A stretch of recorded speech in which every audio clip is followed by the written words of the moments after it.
So I always like to say there are three ideas in life, which are primal: money, power, and fame. So money is to do whatever you, theoretically, to earn or have a certain lifestyle. Power is to control your destiny, let's call it. And fame, which is a negative way of looking at it, but let's look at it in a positive way, is impacting society. Yeah. So some people have different orders. But if someone said, I just want to make money, that's all I give a shit. I just want to make money. The question will be, is how do you make the most money possible? Not the quickest, but the most money possible. And the argument there is you got to be involved in a scalable industry, scalable business, something that's not necessarily linked to time. And the question is, what is that? It appears to be technology or finance or the money business, because both of them are scalable. Both of them don't necessarily are not necessarily linked to your time specifically. And both of them, in terms of barriers of entry or barriers of customer acquisition, seem to be relatively low. Not obvious, just takes a lot of work. So I would argue that if someone said, I have no idea what I want to do, I first try to understand their skill set, but I would say, okay, from their skill set, let's think about those two worlds. If the answer is money is a priority, let's think about those two worlds and let's figure out what's the opportunities there. That's what I did. I knew when I was in high school and then ultimately college and in graduate school, I needed to make money. I had no money. My parents needed help. I needed to help them. I had to help others. I had to do what I had to do. So what do? So I loved the money. I liked the money business. I discovered how scalable it was. And that's why I became interested, and I went and worked at that time, I thought one of the best firms ever, which was then Lehman Brothers. So that gives a flavor.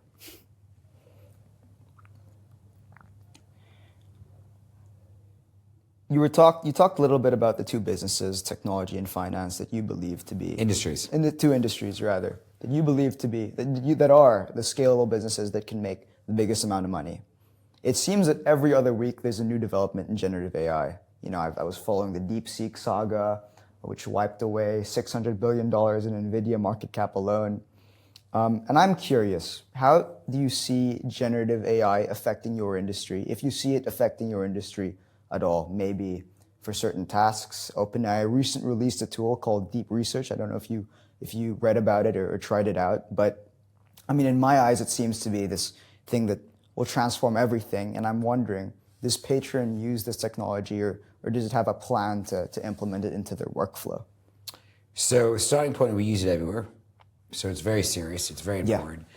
The question is in a sense, it's a tool that it allows us to be more efficient and more effective. So the next question then is how extensive do we use that or not? And how do we deal with hallucinations, for example? So at a minimum, it's great for research. It's great for notes. It's great for writing. It's great for certain visual aids. And at the operational level, because we invest in platforms that, for example, sell real estate, it could be very, very helpful in a marketing and sales perspective, customer identification, customer acquisition, et cetera. So we see it as extremely important. Is it as transformative as others might see it? Possibly, in terms of what we're doing. We're just a lot more efficient. But that's what it does. It doesn't replace kind of a business concept. We can't remember that we invest in hard assets. So we're buying shopping centers or building buildings for homes. So what it does is allows us, for example, to reach more people who want to buy that home. It allows us to be more effective in selling that home, for example. It might be very successful in allowing us in generative AI within, let's say, a platform that's running the electronics to be more effective in managing the heat energy of a particular building. We might be better at carbon emissions or reducing carbon emissions in a particular property. So it's really I was going to say it's a supplemental tool without trying to denigrate it, because it isn't. It's a good tool for us to help be more effective in what we do. So you talked a bit about your investments. I'm curious, what's the best investment you've ever made with Patreon, and what's the worst been so far? So there's always a tricky bit on understanding what is the best, because we could judge that by IRR or equity multiple or about size. I think the highest multiple from memory that we did is we were part of a group that bought the Hotel Arts in Barcelona right after 9/11. And we made a lot of money. We made a high multiple on it. Although it was a relatively small deal, we made a high multiple on it. And the reason why that was so successful is a lot of reasons, but one of them was we just bought it very cheaply because it was right after 9/11. And no one really, everyone thought that back then that business travel might be permanently hurt. And we just felt that was not the case. And there's a lot of other components of it. In fact, there's an Harvard Business School case study on it. So that was our most successful, I think by multiple from memory. We had another very successful investment, which did not make as high as the multiple, but did on a lot more money. So we made 2.5 times or whatever. When we did the petrol forecourts, we bought petrol forecourts to add food onto them. And we then bought 45 stations, and it was really converting those stations. And then we realized there's a much bigger opportunity, and we bought ultimately about 375 stations. So in terms of economics, we bought it at about a 10% yield, and we sold it at about a 14. Oh, wow. It was a hugely profitable investment. I think we made 2.5 times, so it was a lot of money, on a lot of money. I think the singular worst investment was Romania. So we were investing a lot in Central and Eastern Europe. We were making good money, and we started doing ground-up development. Okay. And that was okay, but it was a lot worse if you had zoning risk. And the problem in Romania, or at least the assumption back then, was on paper, you're buying these old factories so the communists used to put factories in the middle of the town. So the theory was, because they celebrated manufacturing, so these factories were dead. So the theory was you buy the factory, you get it rezoned as residential or mixed use, you then build your towers and you sell, and you should make a lot of money. The problem is, instead of taking 1 month or 2 months, it took 14 years or 10 years, or whatever, a very long period of time to get the zoning in place. And in Romania specifically, we stepped into a deal where we helped a party out which had leverage, which had debt. So the minute you had these massive delays, you start blowing up your debt. So the result of all that, it was just a crap investment. It was terrible. It was our worst performer ever. In fact, if I look at I could blame 2008 or the global financial crisis, because that's what triggered it. But in reality, if you look at our performance over, 25 years, I think we made about a gross 15% return, excluding Central and Eastern Europe. If you include that, we made like a 12. Oh, wow. Okay. So 3 points on $5 billion is a lot of money. Yeah. Right? So that would be a perspective.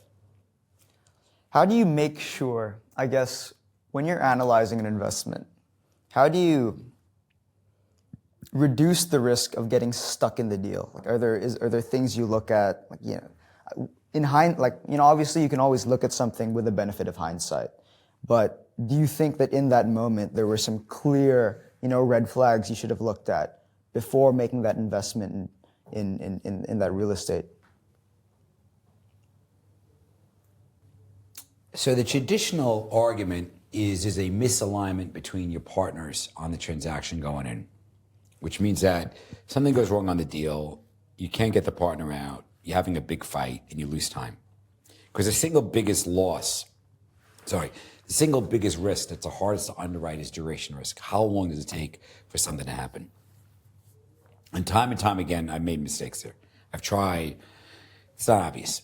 So I would say, a clear risk or clear consideration is, have you mispriced duration risk? Now, what does that actually really mean? It means, do you really believe you have multiple buyers to buy it on exit or not? And if there's no buyers today, will there be buyers when it's ready? So in the Hotel Arts example, when we bought it, buying an office tower that was a hotel basically, which had 485 beds after 9/11 seemed like insane. But we felt that actually once it stabilized, we would have the exit and people would buy it. Now, the fact that the market turned in our favor worked, but that's not obvious for sure. So we're always trying to figure out, what could go wrong. And whether we're underwriting that risk, and going to your question, whether in that first 90 days is something we could do differently or control it in a different way. You touched on something there, which is, I guess, different risks associated with different countries. Now, Patron has offices all over Europe, right, when you're looking at deals. When you, let's say, lack confidence in the economy, let's say the Spanish economy, for example, does that result in you, I guess, not allocating there, or do you believe in, being fully diversified across Europe? Let me get your thoughts on that.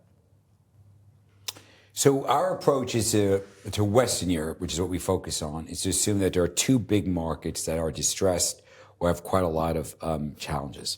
One is the UK and the other is Germany. UK is not really distressed per se, but it's a big market. Excuse me. There's a lot going on. But UK and Germany are, let's say, 50% of the book.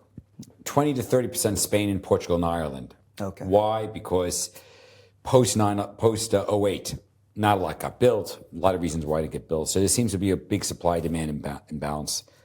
Supply-demand imbalance across many of the asset classes. And then you have the other markets, which would be the Nordics, the Netherlands. And we assume that's about 10% of our business. So going to your question, we might invest in 4 or 5 markets across the fund.